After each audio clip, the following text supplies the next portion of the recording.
Good evening बच्चों। हम लोगों ने कंपाउंड इंटरेस्ट के 2 लेक्चर पढ़े। लास्ट में सीआई जो है हमारा कल वाले लेक्चर में कंप्लीट हुआ। अब उम्मीद करता हूँ कि आप लोगों ने सीआई तक का काम जो है कंप्लीट कर लिया होगा। बुक के क्वेश्चन जो है वो आपने निकाल लिए होंगे और स्कैनर सॉल्व किया होगा।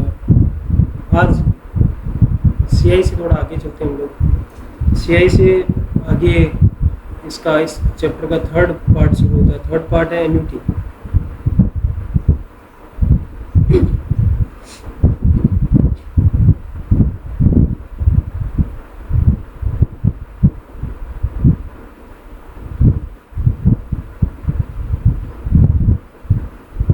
एन्युटी या एनवीटी, कुछ लोग एनवीटी बोलते हैं, एन्युटी बोलते हैं, एनओई बोलते हैं। तो ये जो भी एन्युटी एनवीटी जो भी आप लोग बोलना चाहें, क्या चीज़ होती है ये हम लोग वैसे तो बहुत काफ़ी हमारे डेली लाइफ में हम एन्युटी का यूज़ करते हैं, लेकिन हमें नहीं पता होता जब हम ये एन्युटी काम में लेते हैं, हमें नहीं पता होता कि हम मैथमेटिकल लैंग्वेज में या कॉमर्स की लैंग्वेज में ये एन्युटी काम में ले रहे हैं। जब हम लोग किसी भी चीज़ का रेंट देते हैं, मान लो मंथली रेंट दे रहे हैं हम लोग, कोई आदमी किराए के घर में रह रहा है और वो हर महीने मान लो 6000 उसका मंथली रेंट है उसके मकान का, तो वो हर महीने जब महीना ख़त्म होता है तो उस महीने के लास्ट में मालिक को 6000 रुपये, लैंडलॉर्ड को 6000 रुपये दे देता है। ठीक है, तो ये जो 6000 रुपीज़ हर महीने वो जमा करा रहा है, इक्वल पेमेंट जो जमा करा रहा है 6000 at the end of every month जो डिपॉजिट कर रहा है ना, वो दे रहा है, पेमेंट कर रहा है। तो ये जो इक्वल पेमेंट की जो सीरीज़ बनती है जो कि इक्वल टाइम इंटरवल के बाद में आगे से आगे चलती रहती है, इसको हम लोग क्या बोलते हैं, एनवीटी बोलते हैं। यही चीज़ हमारी एनवीटी होती है। तो एनवीटी एक्चुअली हम अगर एनवीटी को डिफाइन करना चाहें तो एनवीटी क्या चीज़ होती है? NVT a series of payments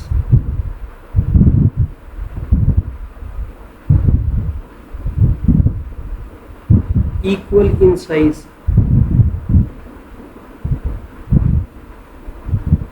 made at equal interval of times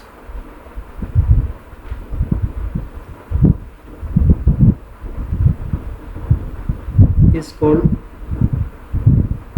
an annuity। NVT जो है आपकी क्या चीज़ है? और series of payment equal in size. ये देख रहे हो ऊपर वाला एग्जांपल, इसमें एक सीरीज बन रही है 6000 रुपीज़ का पेमेंट हम बार बार कर रहे हैं जो इक्वल है साइज में। ठीक है, मेड एट इक्वल इंटरवल, हम हर महीने जमा करा रहे हैं, हर महीने के लास्ट में हम पैसा जमा करा रहे हैं, at the end of each month every month हम पैसा डिपॉजिट करवा रहे हैं। तो अगर हम इक्वल साइज का पेमेंट इक्वल टाइम इंटरवल के बाद रिपीट करते हैं, जमा कराते हैं या कहीं से रिसीव करते हैं, तो ये जो पेमेंट बनता है, ये जो सीरीज़ बनती है पेमेंट्स की, इसको हम लोग क्या बोलते हैं, एनवीटी बोलते हैं। तो एनवीटी जो है वो एक सिमिलर पेमेंट की है ना, एक इक्वल पेमेंट की सीरीज़ होगी जो एक इक्वल टाइम इंटरवल के बाद बार बार या तो हम रिसीव करेंगे या हम पे करेंगे, है ना।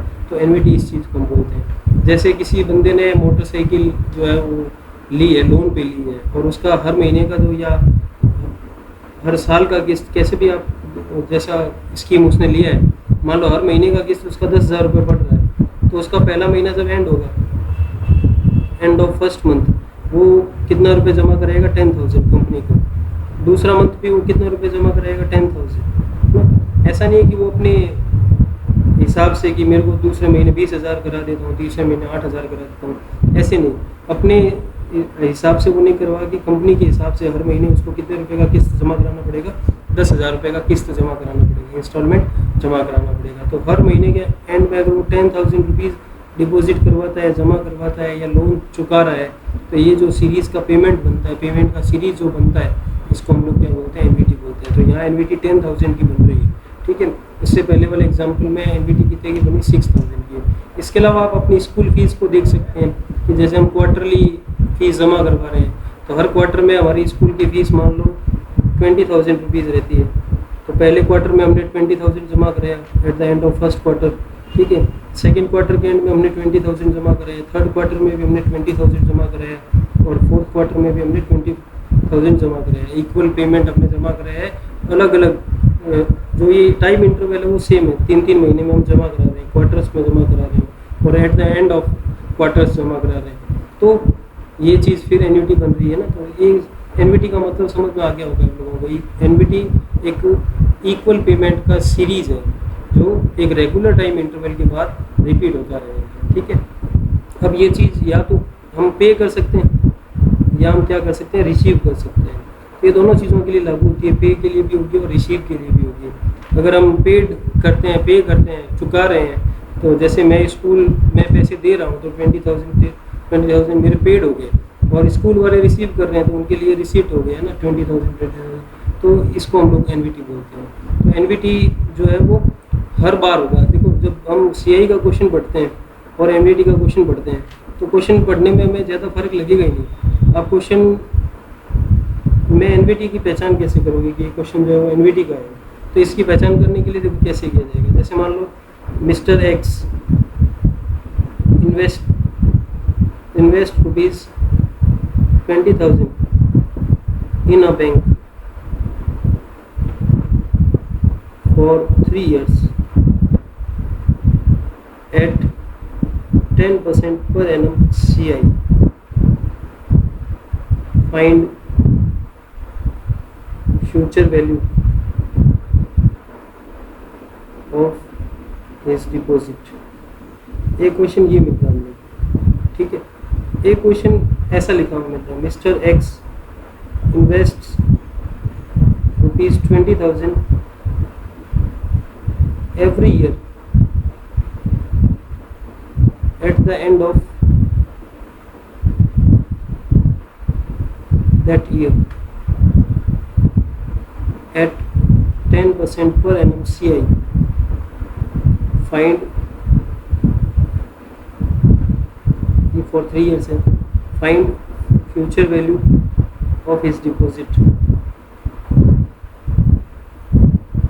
ये भी 3 years के लिए मैंने ऊपर लिखा नहीं। तो इस क्वेश्चन में और इस क्वेश्चन में रुपए तो 20-20 हज़ार रुपये लग रहे हैं, लेकिन फ़र्क क्या रहा है, ये भी 3 साल के लिए, ये भी 3 साल के लिए, 10% CI 10% CI।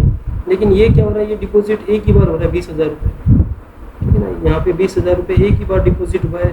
उस 20,000 रुपये का हमें 3 साल का 3 years का CI निकालना है और 3 years का जो भी CI होगा उसके बाद जो भी अमाउंट आएगा, जो कि हम लोग पीछे पढ़ चुके हैं, A = P 1 + I⁴ फॉर्मूले से हम अमाउंट निकालेंगे, वो अमाउंट यहाँ आ जाएगा आपके पास, है ना। लेकिन इस केस में क्या हो रहा है, इस केस में मिस्टर एक्स जो है वो 20,000 रुपीज़ डिपॉजिट कर रहा है every year at the end of that year.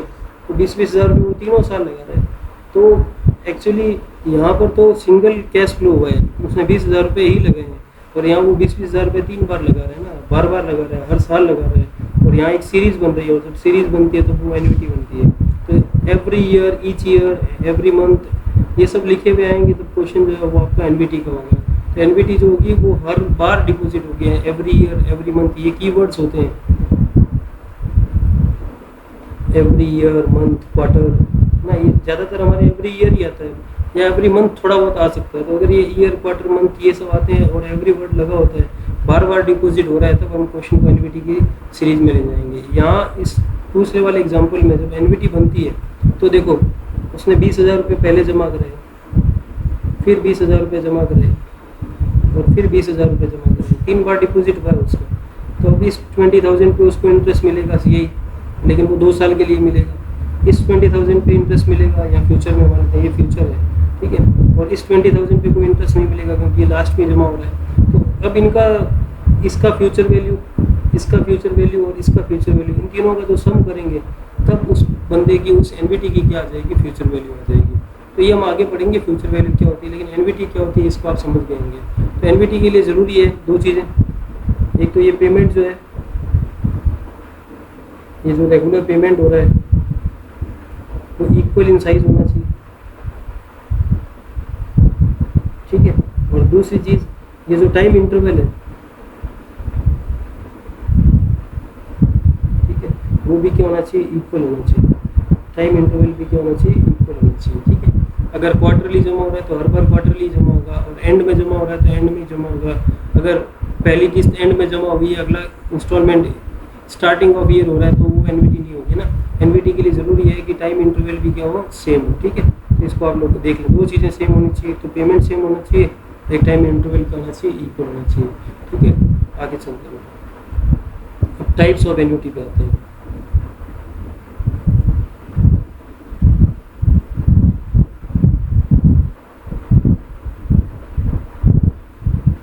वैसे तो कई तरह की एनपीटीज होती है, लेकिन अपने बुक में दो तरह की एनपीटी ज़्यादा ली हुई है। पहली टाइप की जो एनपीटी है उसको हम बोलते हैं रेगुलर एनपीटी या ऑर्डिनरी एनपीटी बोलते हैं।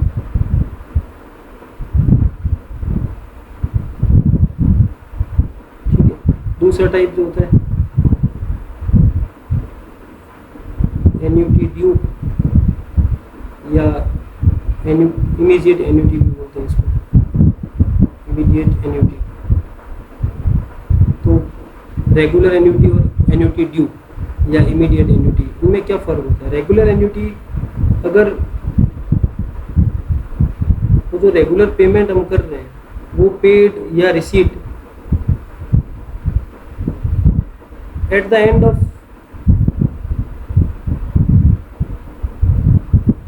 ईच टाइम पीरियड हो रहा है।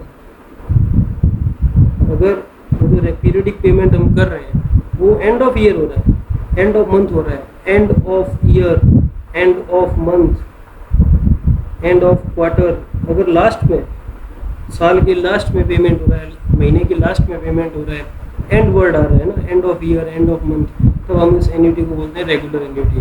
तो रेगुलर एन्यूटी में जो पेमेंट होगा, जो हम करेंगे पेमेंट, या जो अमाउंट हमें चुकाना होगा हम चुकाएंगे, या हमें जो रिसीव्ड होगा पेमेंट वो एंड ऑफ ईयर होगा। और ड्यू में क्या होगा, ये जो पेमेंट है या जो हम रिसीव कर रहे हैं ये at the starting of year होगा, स्टार्टिंग ऑफ टाइम पीरियड होगा। स्टार्टिंग ऑफ टाइम पीरियड का मतलब end of, starting of month, starting of year, beginning of year, beginning of month. अगर पेमेंट जो है वो शुरुआत में कर दिया जाए, स्टार्टिंग ऑफ मंथ कर दिया जाए, beginning of month, beginning of year कर दिया जाए, तो उसको हम इमीडिएट, नाम से पता चल रहा है इमीडिएट का मतलब हाथों हाथ, और हाथों हाथ का मतलब स्टार्टिंग ऑफ ईयर या स्टार्टिंग ऑफ मंथ या beginning of year, beginning of month. ये कीवर्ड्स होते हैं जिनसे हमें पता चलता है कि हमारी एन्युटी कैसी है। तो हमें पढ़ना है क्वेश्चन में। पहली बात तो वो एन्युटी है कि नहीं है, क्वेश्चन जो है वो नॉर्मल सीआई का है या एनवीटी का है। इसको पढ़ने के लिए पहले हम देखेंगे कि वो जो डिपॉजिट पैसा हो रहा है वो एवरी ईयर हो रहा है या एक ही बार हो रहा है। अगर एवरी ईयर हो रहा है तब वो एनवीटी बनेगी। ठीक है, दूसरी बात, वो अगर डिपॉजिट हो रहा है तो एंड ऑफ ईयर हो रहा है या स्टार्टिंग ऑफ ईयर हो रहा है। अगर एंड ऑफ ईयर हो रहा है तब तो वो रेगुलर एन्युटी है, जो कि हमारे 95% केसेज में हमारे बुक में ऐसे ही होता है। या फिर थोड़े बहुत केसेज हमारे एन्युटी ड्यू के भी हैं। अगर पेमेंट स्टार्टिंग ऑफ ईयर या बिगनिंग ऑफ ईयर में होता है या रिसीव जो होता है वो शुरुआत में ही कर लेते हैं हम लोग, तो हम उसको बोलते हैं एन्युटी ड्यू। ये क्वेश्चन में लिखा होता है, तो हमें श्योर होना है क्वेश्चन पढ़ने से पहले कि वो क्वेश्चन एन्युटी का है और किस एन्युटी का, रेगुलर का है या इमीडिएट का है। तो वो इतना जो हमने पढ़ा है उम्मीद करता हूँ समझ में आया होगा। एन्युटी किसको बोलते हैं? एन्युटी होता है एक ऐसा रेगुलर पेमेंट का सीरीज जो इक्वल टाइम इंटरवल के बाद में बार बार क्या होता है, रिपीट होता है। इसको हम लोग क्या बोलते हैं? तो पहले हम पहचान कर लेंगे कि हमारा क्वेश्चन एन्युटी का है और श्योर हो जाएंगे कि कौन सी एन्युटी है, रेगुलर है या कौन सी इमीडिएट है। रेगुलर कौन सी होगी? जिसमें पेमेंट कब होगा? At the end of time period होगा। एंड ऑफ टाइम पीरियड का मतलब end of year, end of month, end of quarters, ये सब लिखे हुए क्वेश्चन में ये वर्ड लिखा होगा एंड ऑफ ईयर ना। और अगर पेमेंट जो है स्टार्टिंग ऑफ ईयर या बिगनिंग ऑफ ईयर हो जाता है तो फिर आपकी एन्युटी जो है वो कौन सी होगी? इमीडिएट एन्युटी होगी, या जिसको हम रेगुलर एन्युटी के बाद दूसरी जो टाइप की हम बताते हैं एन्युटी इमीडिएट या एन्युटी ड्यू बोल सकते हैं इसको। ठीक है, तो दो तरह की एन्युटी है, आप लोगों को ध्यान रखना है, रेगुलर और इमीडिएट। ठीक है, आगे चलते हैं हम लोग फ्यूचर वैल्यू पे आते हैं।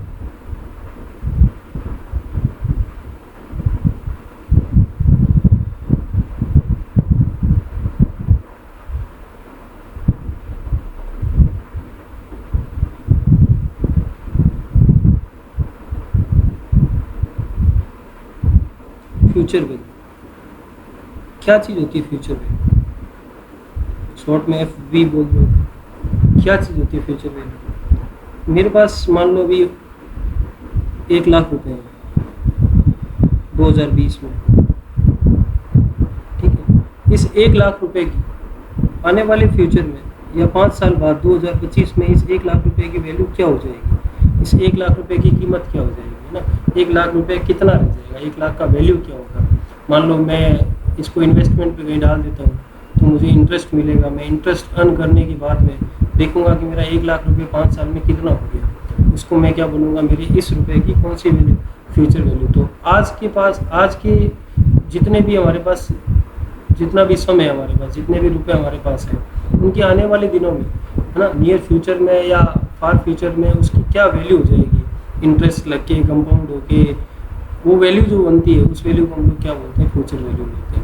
जनरली हम यही मानते हैं, पॉजिटिव साइन हम यही मानते हैं कि इंटरेस्ट लगता है, इंटरेस्ट लग के हमें पैसा मिलेगा तो हमारा आज का जो पैसा है वो आने वाले टाइम में उसकी वैल्यू क्या हो जाएगी? ज़्यादा हो जाएगी, ठीक है ना।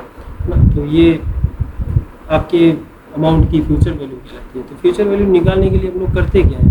किसी भी अमाउंट के में फ्यूचर वैल्यू निकालनी है तो बहुत जनरल सी बात है। क्या, जैसे मान लो 100 रुपये मेरे पास है, ठीक है, और रेट ऑफ इंटरेस्ट जो है वो 5% पर एनम है। तो आफ्टर 1 ईयर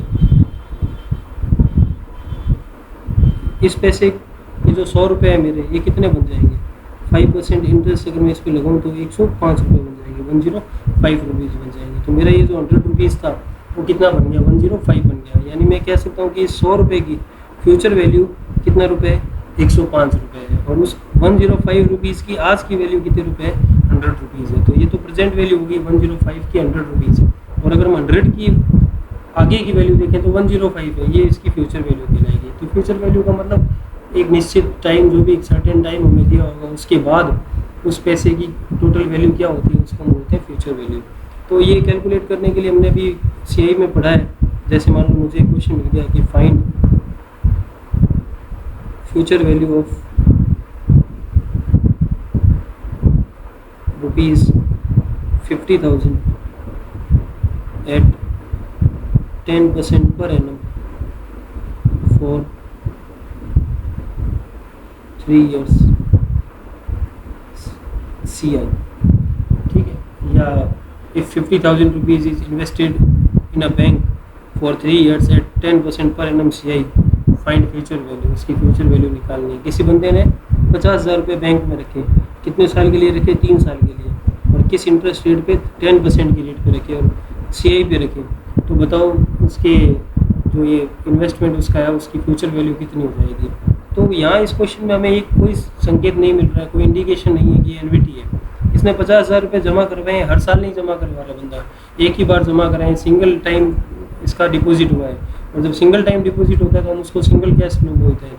और इसकी फ्यूचर वैल्यू निकालने के लिए हम लोग वही फॉर्मूला यूज़ करेंगे जो अमाउंट का यूज़ करते थे। क्या करते थे? P1 + I to the power n। तो हमारे लिए यहाँ P हो जाएगा 50,000, 1 + I यानी 1 + 0.10 की पावर 3। तो 50,000 इंटू 1.331। अब आप लोग कैलकुलेटर पे 50,000 इंटू 1.331 करेंगे, 1.331 मल्टीप्लाई 50,000 इक्वल्स टू आ जाएगा 66,550। यानी इस 50,000 रुपये की जो फ्यूचर वैल्यू है 3 साल के बाद वो कितनी होगी? 66,550 रुपये, 66,550 रुपीज़ होगी इसकी। यानी हमें कुल मिला के इंटरेस्ट 16,550 रुपये मिलेगा। तो ये तो सिंगल कैश फ्लो था। तो सिंगल कैश फ्लो में फ्यूचर वैल्यू डायरेक्ट अमाउंट के टर्म से निकाल लेते हैं हम लोग, तो ये उसकी फ्यूचर वैल्यू हो जाती है। लेकिन अगर एनवीटी की फ्यूचर वैल्यू हमें निकालनी है, रेगुलर एनवीटी की फ्यूचर वैल्यू निकालनी है, तो हम लोग कैसे कैलकुलेट करेंगे? देखो एक बार, मान लो if a person invests ₹5,000 every year at the end of that year for next 4 years,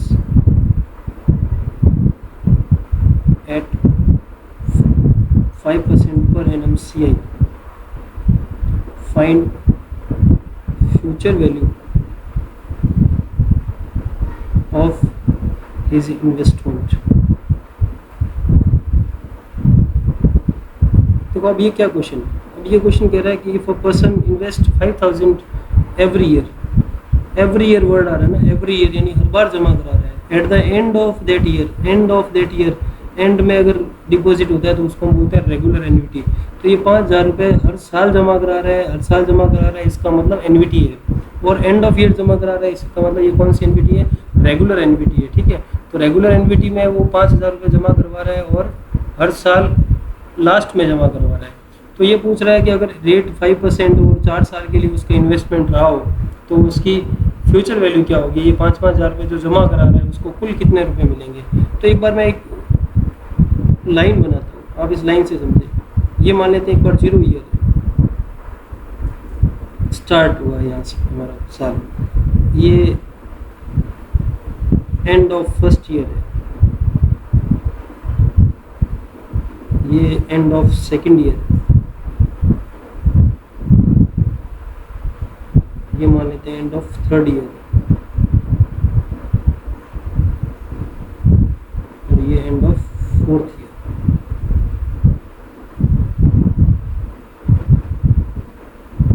ठीक है, ये स्टार्टिंग ऑफ फर्स्ट ईयर हो गया एक तरह से ना, ये हो गया एंड ऑफ फर्स्ट ईयर, या इसको 0 ईयर बोल दिया हमने। ठीक है, अब बंदा यहाँ 5000 रुपये जमा करवा रहा है एंड ऑफ फर्स्ट ईयर पे, यहाँ 5000 रुपये जमा हो रहा है उसका, यहाँ 5000 जमा हो रहा है और यहाँ 5000 जमा, 4 साल तक जमा करा रहा है वो बंदा। तो अब ये पूछ रहा है कि यहाँ पर उसको जो फ्यूचर में पैसा मिलेगा एंड ऑफ 4 ईयर, उसको जो पैसा मिलेगा वो कितना होगा, उसकी वैल्यू कितनी होगी? तो दिख रहा है कि 5-5 हज़ार रुपये 4 बार जमा हुआ है तो 20,000 रुपये तो होना ही है। नहीं, ऐसा नहीं, देखो कैसे होना है। ये 5000 रुपीज़ जो उसने यहाँ जमा करवाया, ठीक है, ये रहा तो बैंक में उसका पैसा जहाँ भी उसने इन्वेस्ट किया, तो इस 5000 पे उसको इंटरेस्ट मिलेगा। तो इस 5000 का अगर मैं यहाँ कैलकुलेशन करूँ तो यहाँ 5000 का इंटरेस्ट कितने साल के लिए मिलेगा? 3 साल के लिए मिलेगा। तो इसका जो भी अमाउंट होगा उस पर 3 इयर्स का इंटरेस्ट लगा हुआ होगा, CI लगा हुआ होगा। ठीक है, इस 5000 को अगर मैं यहाँ कैलकुलेट करूँ, इस 5000 पे मुझे कितने ईयर का इंटरेस्ट मिलेगा? 2 ईयर का, तो यहाँ 2 इयर्स का इंटरेस्ट मिलेगा।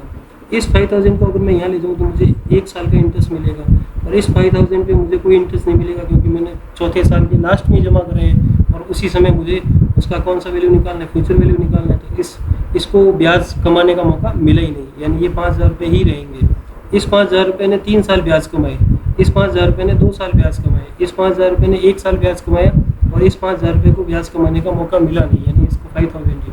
तो इस 5000 की फ्यूचर वैल्यू, या जिसको हम CI की लैंग्वेज में बोलें तो इस 5000 का 3 इयर्स का अमाउंट, इस 5000 का 2 इयर्स का अमाउंट, इस 5000 का 1 ईयर का अमाउंट, और इस 5000 का 0 ईयर का अमाउंट, या 5000 ही बोलते हैं, वो यहाँ सब मिलेंगे, A1 A2 A3 A4, तब जाके क्या बनेगी? फ्यूचर वैल्यू बनेगी। तो यानी हम यूँ कह सकते हैं कि इस केस में फ्यूचर वैल्यू निकालने के लिए जो पहला 5000 है मेरा, उसको मैं 1.05 5% रेट है ना, इस रेट से अगर 3 साल का अमाउंट निकाल दो, अमाउंट का फॉर्मूला लगा दिया मैंने, P1 + I to the power n, plus इस 5000 पे 1.05 रेट से 2 इयर्स का, तीसरे वाले पे 5000 1.05 to the power 1, और लास्ट वाले पे 5000 1.05 की पावर 0 करोगे वो 1 आएगा, या सीधा 5000 ही लिख दें।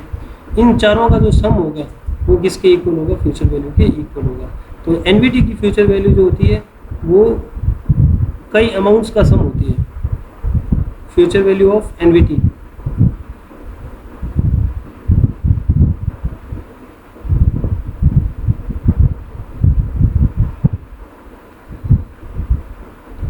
एक्चुअली वो सम है किसका? A1 A2 A3 और A4 का, 4 अमाउंट्स का वो सम है।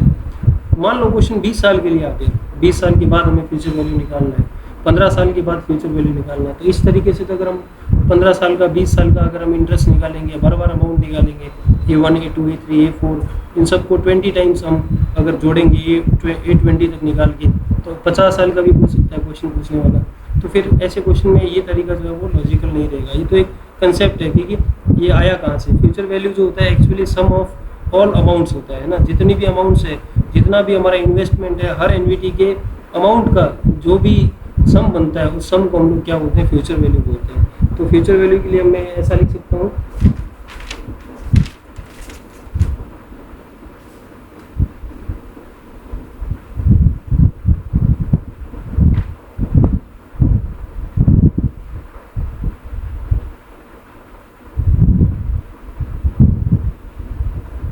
Future value of an annuity क्या चीज़ होती है,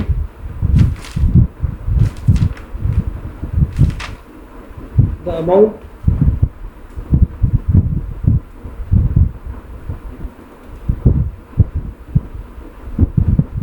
भी बोलते हैं, फ्यूचर वैल्यू भी बोलते हैं। द अमाउंट और future value of an annuity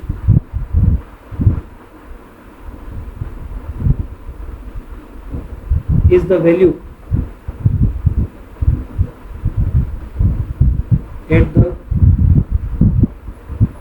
end of the term of all payments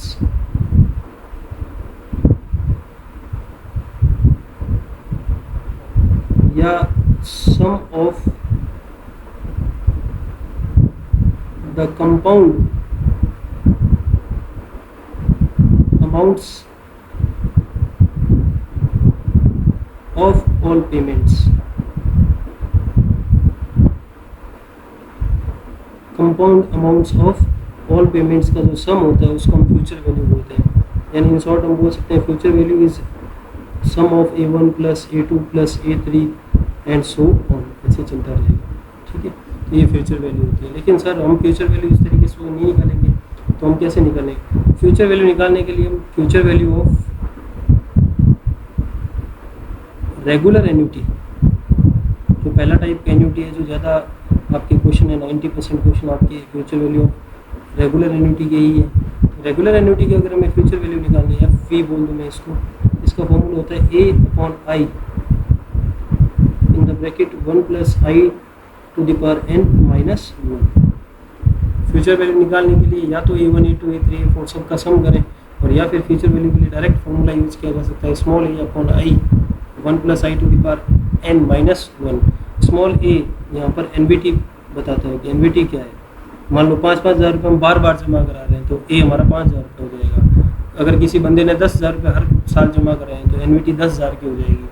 आई आप लोग वाकिफ हो, आई किसको बोलते हैं, R अपॉन 100 को बोलते हैं, n बोलते हैं हम लोग नंबर ऑफ टर्म्स को,